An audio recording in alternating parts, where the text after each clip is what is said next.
I never thought I'd be the type of person to seek revenge, but my sister-in-law Helen, 32F, pushed me too far. I'm Deborah, 28F, and I've been with my husband Stephen, 30M, for 5 years. We got married last month, and it should have been the happiest day of our lives. Instead, it turned into a nightmare because of Helen. Stephen and I met during our sophomore year of college. We were both part of the same study group for our advanced business statistics class. I remember being intimidated by Stephen at first. He was always so confident and seemed to grasp complex concepts effortlessly. Meanwhile, I was struggling to keep up, often staying up late to review my notes. One night, after a particularly grueling study session, Stephen found me crying in the library. Instead of judging me, he sat down and patiently explained the concepts I was struggling with. That was the moment I started to see him differently. Over the next few weeks, we began to spend more time together outside of our study group. We'd grab coffee after class, chat about our dreams and aspirations, and eventually, our friendship blossomed into romance. Stephen was always the perfect gentleman, kind, thoughtful, and supportive. He encouraged me to pursue my passion for marketing, even when my parents pushed me towards accounting. When I landed my first internship at a local advertising agency, Stephen was there with flowers and my favorite takeout to celebrate. Our relationship wasn't without its challenges, though. During our senior year, Stephen's dad, Mark, had a heart attack. Stephen was devastated and considered dropping out to help with the family business. I supported him through those tough times, helping him balance his studies with frequent trips home. It was during one of these trips that I first met Helen. From the beginning, Helen never liked me. She's Stephen's older sister, and she's always been overprotective of him. When Stephen first introduced me to his family, Helen barely acknowledged my presence. I tried to chalk it up to stress. After all, their father was still recovering. But as time went on, her behavior only got worse. Helen would make snide comments about my appearance, my career choices, and even my family background. Once, at a family dinner, she accidentally spilled red wine on my new white blouse. Another time, she conveniently forgot to pass along my invitation to their mother's birthday party. Stephen always defended me, but I could tell it was causing tension between them. I tried my best to win Helen over. I invited her to lunch, sent her thoughtful gifts on her birthday, and even helped her plan her son's first birthday party. I spent weeks helping her create custom decorations and even bake the cake myself. But nothing seemed to work. Helen remained cold and distant, no matter what I did. When Stephen proposed 2 years ago, I was over the moon. We were on a weekend getaway to the beach, the same spot where we had our first kiss. As the sun was setting, Stephen got down on one knee and presented me with a beautiful ring that had belonged to his grandmother. Through happy tears, I said yes. Our engagement party should have been a joyous occasion, but Helen found a way to dampen the mood. She gave a toast that was more about Stephen's accomplishments than our relationship. She even managed to bring up Stephen's ex-girlfriend, mentioning how close they had been. I was hurt, but I tried not to let it show. I wanted to start our new life together on a positive note. As the wedding approached, Helen's behavior became increasingly erratic. She insisted on being involved in every aspect of the planning, from the venue selection to the menu choices. At first, I thought she was trying to be helpful, but I soon realized she was trying to take over. She'd change arrangements behind my back, cancel appointments with vendors, and even tried to convince Stephen to change the date of the wedding. I remember one particularly stressful day when Helen showed up unannounced at our cake tasting. She insisted on trying every flavor and then declared that none of them were good enough. She even suggested we use her friend's bakery instead, despite the fact that we had already put down a non-refundable deposit. Stephen finally put his foot down and told her to back off, which led to a huge argument between them. The final straw came on the day of the wedding. I was getting ready in the bridal suite with my bridesmaids. My best friend, Lily, was helping me into my dress, a beautiful, custom-made gown that I had spent months designing. It was perfect, with delicate lace sleeves and a sweetheart neckline. I felt like a princess. Just as we were putting the finishing touches on my hair and makeup, Helen burst in, holding a glass of red wine. She stumbled towards me, clearly drunk, and started ranting about how I wasn't good enough for her brother. She brought up old insecurities, claiming that Stephen was only marrying me out of pity. Before anyone could stop her, she tripped and spilled the entire glass of wine on my wedding dress. I was devastated. My perfect white dress was now stained with red wine, and there was no time to fix it. My bridesmaids tried their best to clean it up, but the stain was still visible. I had to walk down the aisle with a huge red blotch on the front of my dress. Throughout the ceremony, I could hear Helen snickering in the background. During the reception, she made a scene, giving a drunken toast where she talked about all of Stephen's ex-girlfriends and how they were so much better than me. She even went as far as to suggest that Stephen was making a mistake by marrying me. Stephen was furious and tried to get her to leave, but she refused. By the end of the night, I was in tears. What should have been the happiest day of my life had been ruined by Helen's vindictive behavior. Stephen was apologetic and furious with his sister, but the damage was done. Our wedding photos were a constant reminder of Helen's cruelty. In every picture, you could see the wine stain on my dress. After we returned from our honeymoon, I decided I'd had enough. I wasn't going to let Helen get away with what she'd done. I started digging into her past, talking to old friends and coworkers. What I discovered shocked me. Helen had been fired from her last 3 jobs for embezzlement. She'd been stealing money from the company she worked for to fund her lavish lifestyle. Her current job at a prestigious law firm was built on a lie. She'd faked her law degree and bar exam results. I found out she had never even finished college, dropping out in her junior year after a scandal involving plagiarism. But that wasn't all. I discovered that Helen had been cheating on her husband Tom, 34M, with his best friend for the past 2 years. They had met at a company retreat and had been carrying on their affair ever since. She'd even gone as far as to fake a paternity test to convince Tom that their son was his, when in reality, it was his best friend's child. Armed with this information, I knew exactly what I was going to do. Helen had ruined my wedding day, and now I was going to ruin her life. I started by anonymously tipping off the Bar Association about Helen's fake credentials. I provided them with evidence of her falsified degree and bar exam results. Then, I sent an anonymous email to her current employer detailing her history of embezzlement, including bank statements showing suspicious transfers from company accounts to her personal account. Finally, I created a fake social media account and messaged Tom, revealing Helen's affair and the truth about his son's paternity. I included screenshots of text messages between Helen and her lover, as well as the real results of the paternity test that I had managed to obtain. Within a week, Helen's life imploded. She was disbarred and fired from her job. Tom kicked her out of their house and filed for divorce. Her reputation in our small town was in tatters.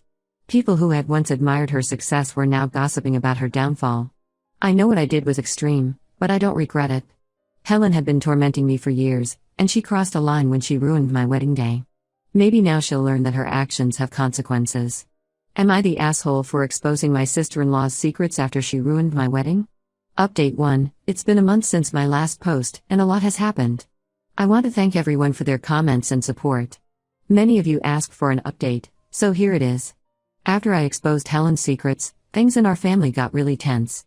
Stephen was initially shocked when he found out what I'd done.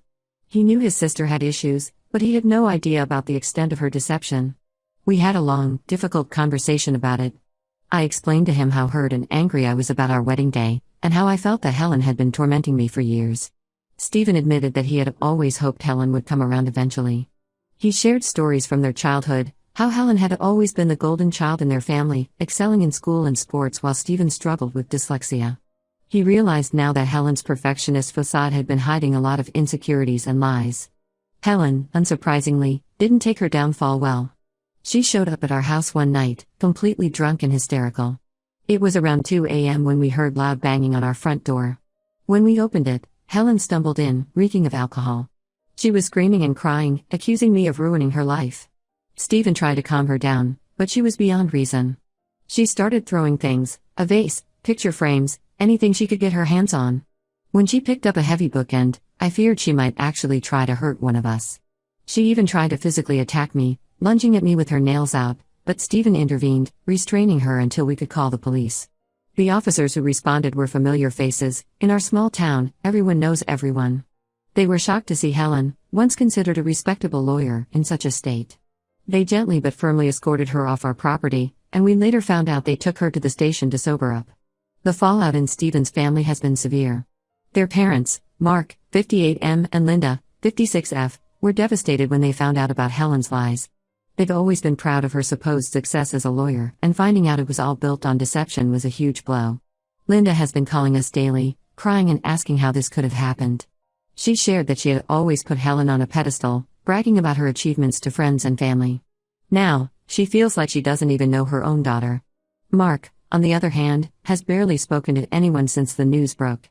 Stephen says this is typical of his father. He tends to withdraw when faced with emotional situations.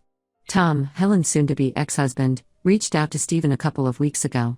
He wanted to thank us for revealing the truth about his son's paternity. It turns out he had suspicions for a while but could never prove anything. He shared that he had noticed his son didn't really look like him, and there were times when Helen was overly protective of her phone. But he had dismissed his doubts, not wanting to believe Helen could betray him like that. Tom is currently fighting for full custody of his son, even though he's not the biological father. He says he loves the boy regardless and wants to protect him from Helen's toxic influence. The custody battle has been messy, with Helen trying to paint Tom as an unfit father. But given Helen's recent behavior and legal troubles, Tom's lawyers are confident he has a strong case. As for Helen herself, last we heard, she's staying with a cousin in another state. She's lost her job, her marriage, her reputation, and now she's facing potential legal troubles due to her embezzlement and fraud. The last time Stephen spoke to her, she was talking about entering a rehab facility to deal with her alcohol addiction. Part of me feels guilty for causing such destruction. I never intended for things to go this far. I was angry and hurt, and I wanted Helen to face consequences for her actions. But seeing the pain it's caused Stephen's family, I sometimes wonder if I went too far. Then I remember how she's treated me over the years, and especially on my wedding day, and the guilt fades. Stephen and I are doing okay. This whole situation has been stressful, but in a way, it's brought us closer together. We've had many late-night conversations about family, loyalty, and forgiveness. Stephen has been incredibly supportive, and he's made it clear that he stands by my actions. He says he's sorry he didn't see how toxic Helen was sooner, and he's promised to always put our relationship first from now on. We've decided to take a break from Stephen's family drama for a while. We're planning a second wedding ceremony, a small, intimate affair with just our closest friends. We want to create some happy memories to replace the ones Helen tainted. We're thinking of having it at the beach where Stephen proposed, bringing our relationship full circle. I'll update again if anything significant happens. Thank you all again for your support during this difficult time. Update 2. It's been 3 months since my last update, and the situation with Helen has taken some unexpected turns. About a month ago, we received news that Helen had been arrested. Apparently, her former employer pressed charges for embezzlement, and the evidence against her was overwhelming. The police had been building a case for weeks, gathering financial records and witness statements. They finally had enough to make an arrest. Helen was taken into custody at her cousin's house. According to what we heard, she didn't resist arrest, but she did break down crying as they led her away. She's currently awaiting trial and could face significant jail time if convicted. The arrest seems to have been a wake-up call for Helen. She reached out to Stephen from jail, asking to speak with both of us. At first, I was hesitant. I didn't want to open old wounds or subject myself to more of her abuse. But Stephen felt we should hear her out, so after much discussion, we decided to visit her.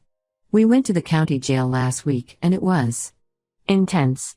The visit started with an awkward silence as we sat across from Helen, separated by a glass partition. Helen looked terrible, pale, thin, with dark circles under her eyes.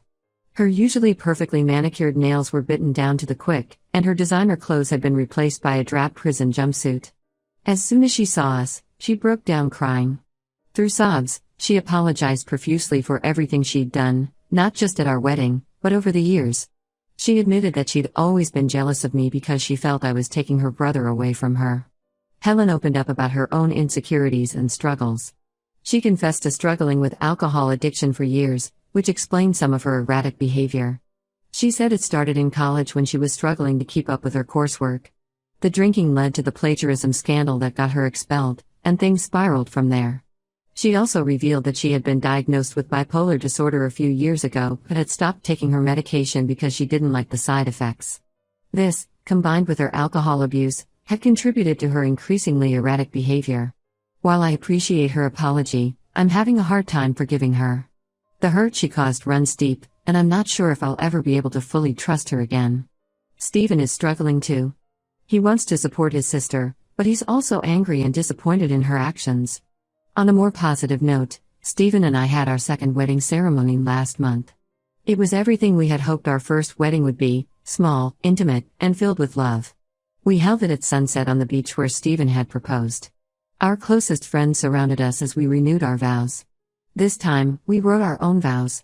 Stephen promised to always be my partner in both joy and hardship, to support my dreams and to choose our love every day. I vowed to be his rock, to face life's challenges by his side, and to fill our days with laughter and love. There wasn't a dry eye on the beach when we finished.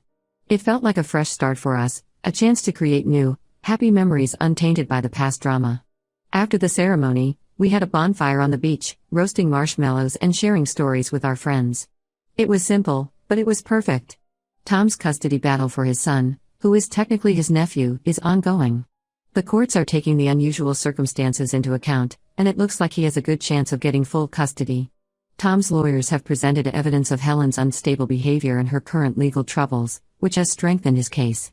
The boy is only 3, so he doesn't really understand what's happening, but Tom is doing his best to shield him from the turmoil.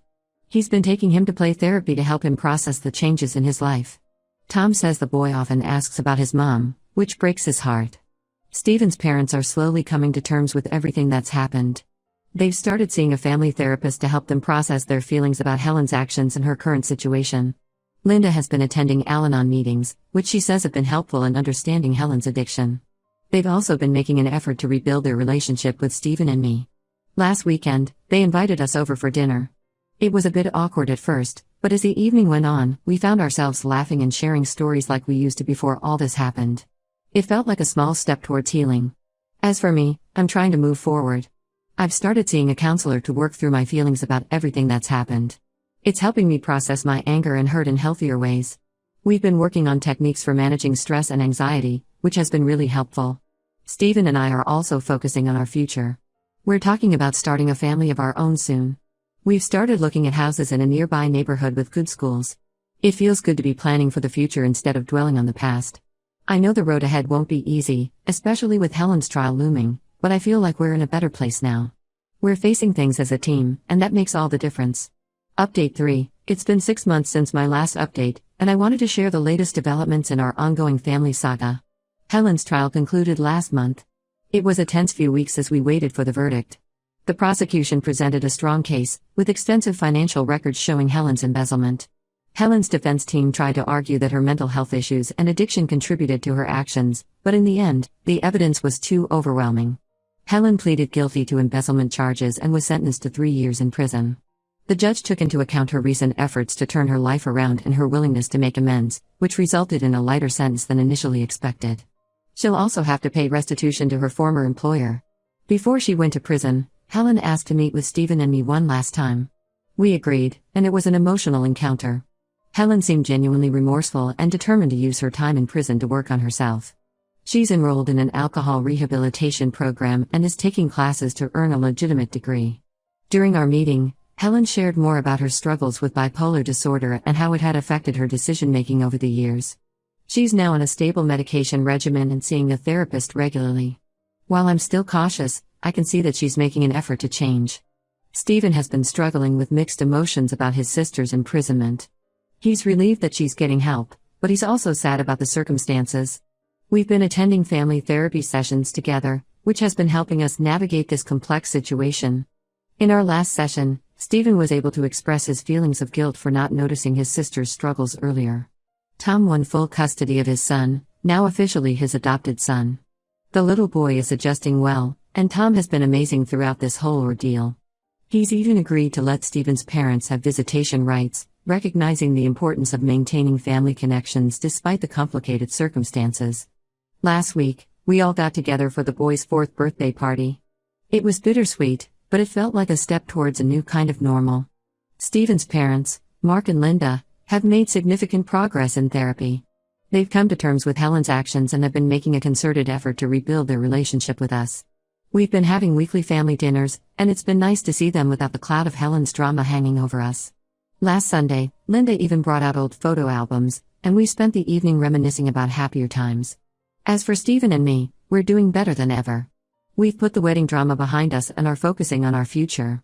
I'm excited to share that I'm pregnant with our first child. We found out a few weeks ago, and we're over the moon.